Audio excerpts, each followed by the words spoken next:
The Ryder Cup kicked off with a powerful and emotional start for Team USA, setting the stage for what promises to be one of golf's most intense weeks. But here's where it gets controversial. Can the Europeans pull off a rare road win, or will the Americans defend their home turf? The answer to this question has divided fans and experts alike, making this year's event even more electrifying. In Farmingdale, New York, the quiet Monday morning was anything but ordinary. As the sun rose over Bethpage Black, U.S. Captain Keegan Bradley gathered his team on the first tee for a moment that would set the tone for the entire week. With no fans yet in the grandstands, a stark contrast to the flag-waving frenzy expected by Friday, Bradley orchestrated a deeply moving ceremony. Chris Mascali, a New York firefighter whose father perished in the September 11th terrorist attacks, addressed the team, bringing with him his uniform and his father's helmet. These poignant symbols now reside in the team room, serving as a reminder of sacrifice and unity. And this is the part most people miss. It wasn't just about golf. It was about honoring the past and rallying for the future. Brian Robinson from FDNY Ladder 16 sang the national anthem as a large video board showcased iconic moments from Ryder Cup history. Bradley admitted he'd envisioned this moment for over a year, and seeing his team's emotional response made it all the more special. The Americans then walked solemnly across the bridge to the practice area before playing 18 holes on the notoriously challenging black course. Team Europe, meanwhile, has its own motivations.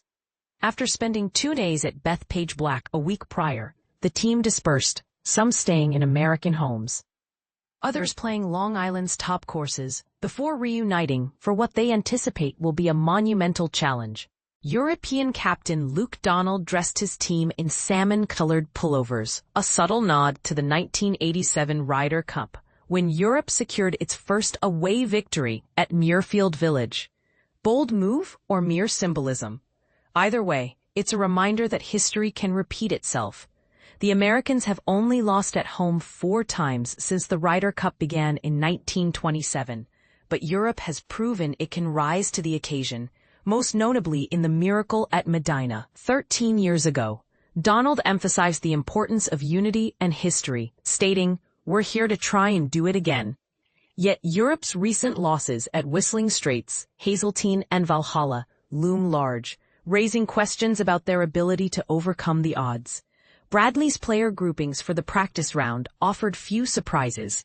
Justin Thomas and Cameron Young paired up again after their Pro-Core championship run, while rookie Ben Griffin teamed with Bryson DeChambeau, who was absent from Napa due to his live golf commitments. Scottie Scheffler and Russell Henley, fresh off their President's Cup partnership, joined U.S. Open champion J.J. Spaun and Harris English.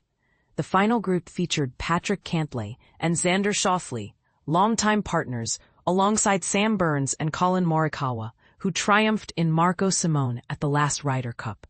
Here's a thought-provoking question for you. With Schauffele and DeChambeau returning after a month-long break, will their rust show, or will they rise to the occasion?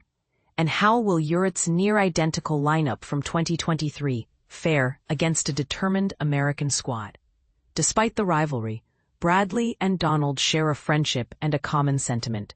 Enjoy the week, regardless of the outcome. For Bradley, this Ryder Cup is personal.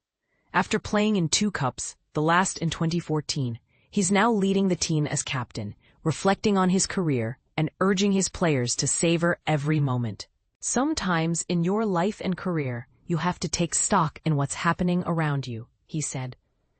One of my biggest regrets earlier in my career was not enjoying things more. As the week unfolds, one thing is certain: emotions will run high, and the battle for the Ryder Cup will be nothing short of epic.